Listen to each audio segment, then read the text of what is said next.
So the Russian Mark Zuckerberg dude, it could go one of two ways, right? It could be he's actually like this maniac with this like can't access black market site with trafficking going on it and child.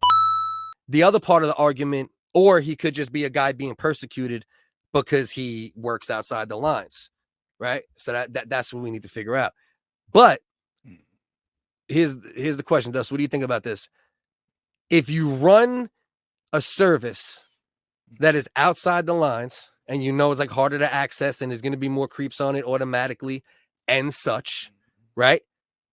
Is the guy responsible? Is the Russian Zuckerberg dude responsible no, that's the for argument, the right? actions of the people on the platform? They've been arguing that here, right, is that Facebook doesn't get held accountable for stuff like that. Google doesn't get held accountable, right?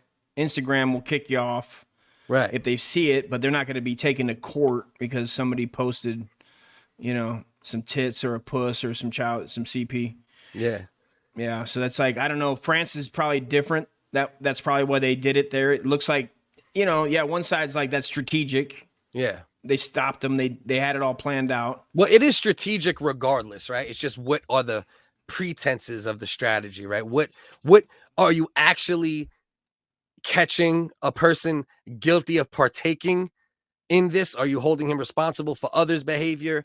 Did he actually do anything illegal other than create a company that's outside the lines? Because we can't sit here and keep allowing outside the lines to be demonized, right? Because that's how they get you. They get you by telling you outside the lines isn't okay. Pavel Durov isn't okay. Third parties aren't okay. Robert F. Kennedy's not okay. Whatever it is, they tell you anything outside the lines isn't okay. So is he actually a piece of shit? Yeah, to prosecute him then. But is he being persecuted for being outside the lines, bro? Like, I don't know. I don't know either. There's a lot of that going on. Nobody knows. That's the thing, right? You try to withhold judgment. You don't want to see a guy go down for CP if he didn't. That's fucking terrible. Right. And from what I understand from things I've watched with guys talking about shit like that, that's one of the main tactics of people trying to discredit and fuck over people. Yeah. And then you're like, and the stories you hear, and nobody knows for sure. Obviously, I don't. I just, they're like, well, he left Russia because Russia was trying to get a hold of he started that VK platform that I remember it. VK was like a Russian Facebook type thing. I've opened profiles on Me VK too. and shared a couple things. Too. Let's see what happens. Let's see what happens in Russia. I never could get back in. I just knew it went there, and I was like, wherever that goes, I don't fucking know. Bro, when you create content, and there was like a Korean one too, right? There was one in like Chinese symbols. There was the Chinese one. Korean, there was a Russian one. Yeah, 100%. Yeah. VK was definitely on Facebook back in the day, like a link. It was a link. It would take you right from Facebook to VK. And it would let you like go right on. And you can share shit over there. Right. And that's the dude, Pavel Durov, that created VK and then created Telegram, which is supposed to be like encrypted messaging. And his brother is like a math genius and wrote the programming for Telegram. So it's like a family operation. That's pretty strong, bro. And to grow into like, I think it's a $9 billion operation. That's the thing. Yeah. I mean, from scratch, you created VK, which is like, doesn't rival Facebook, but in Russia, I believe at some point there was in like countries without free, like they don't have free speech. I bet huge. Telegram is growing exponentially, man. Yeah. A lot of those places weren't allowing, if you could just call Zuck and be like, hey, shut down Facebook in Syria or wherever, dude, Zimbabwe, because there's an uprising or whatever the government doesn't like, right? It's like, the people have to have a platform they can use where they can communicate, and then to be anonymous. But that's going to also, you're going to have the 0.00 or however many percent on their thing, right? You're going to have that, and that's what they're trying to seal up, Right. And that's the ultimate question, right? It's can you hold a guy responsible because he created a platform? It's like same thing with Gab, right? Like if they went through Gab top to bottom, but it might be more prosecutable for something like that because the guy from Gab probably created it because he was like, fuck that. We should be able to be racist on Twitter, but we can't. So now I'm going to create Gab because Twitter is censored, you know, and that's why you should have never let Twitter get censored. And that's why it's dangerous. And I try to fucking tell people, you know what I mean? Because then it leads to like the actual racist platforms to be founded, you know, like Gab, like the real weird shit, you know? So I don't think he created it for any purposes like that. So can you hold them responsible if people are utilized? I know dudes who I sold don't know the bud off laws in Telegram France, and man. shit. I mean, here that's what we have the law here, because even though I don't care for some of the things that Facebook and Instagram do as far as the censorship wise, when they came up with that, I was like, well, you can't, you know, you don't want that because then it'll happen to. That's the thing. It'll happen to everybody. I know. That's the same thing. You don't want President Trump, whether you like him or not. You don't want political people to, but you know, you don't want to see that happen to anybody. I don't want to see any, you know, because then they'll go to jail for what they didn't do.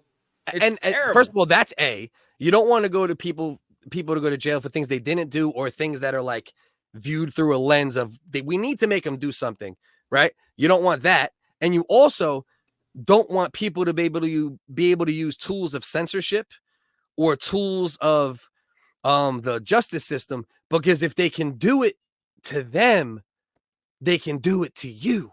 And people forget that shit. I was just explaining this to my kids earlier today. I'm like, you have to understand, it sucks that people use free speech to say ridiculous shit, right? And they're scumbags, or they're trying to be edgelords, or they're actual scumbags, right? But you have to allow for that, because if you censor some and then some gets in a position of power, then they can censor you. And people fail to realize that shit. Just like if they could, some ridiculous shit that gets said turns into really good things. Like, depends on where you were, right? Like the founding fathers, I'm sure like the English and the British were like, what the fuck is this ridiculous shit they're talking about over there? Yeah. You know, and they probably thought that was ridiculous, but then it grows into what, you know, what we love here and what most of the world envies and comes here for. Well, that's the thing. And that's what I'm saying. It's like, listen, you don't have to love America or like support all the foul shit America does, because I never have. And I've always been politically educated and known about Israel and Palestine and this and that and all these things for a long time before fucking internet exposure. I just knew about, I just was interested in this shit, right? You don't have to love everything we do here to understand what the goal is in this motherfucker, you know? And the goal in this motherfucker is for anyone to be able to get to anywhere. And that's not easy to do in most of the world. And suppressing speech, suppressing all those things will prevent people from doing that. Yeah, see, South Edge make a point. You got a point there. It's like, if I use tap water when I cook meth, is the water company at fault? Will the gas company get charges when we cook that rock on the stove? They're participating. They're providing something. Do they have to know what's going on with their customers at all times? Where do you stop? Where's the line? Yeah. And then you make that line, right? And you're like, oh, shit, we fucked up. And then how many people go to jail before they correct that line? We know that they don't go backwards on laws a lot of times, man. Right. Well, and it's definitely an interesting thought experiment to say that in comparison to the Pavel Durov thing. It's a little different, though, because you can't literally just like walk into everyone's houses and be like, hey, what the fuck you doing with the water? Whereas like he could literally go on Telegram, and I'm sure at some point it's monitored somewhere, right? There has to be somewhere he can access it. So I get the point. I don't think it lands completely, but I definitely think unless he was doing things directly that break laws, just shut the fuck up. You know, just shut the fuck up. That's it. Humans are going to do what humans do, man. You know, we can't just stop humans from doing what they do, because then they're going to hide in crevices even deeper than Telegram, even deeper than Gab. You know, did we learn nothing from when they tried censoring Twitter? You know, them motherfuckers didn't just stop. Oh, racism stopped. Oh, bots stopped. No, them motherfuckers just went somewhere else or stayed on Twitter, and now they're doing their thing again. You know? So, yeah, it's all fucking wild. USA. Oh, definitely USA like a motherfucker. Yeah. All right, you ready to wrap it? But USA for the right reasons, right? USA for the reasons of the diversity we have here, the fucking talent, the fucking sports. No one's fucking with us. Gold medals, give me that. Best singers, give me that. Best rappers, give me that.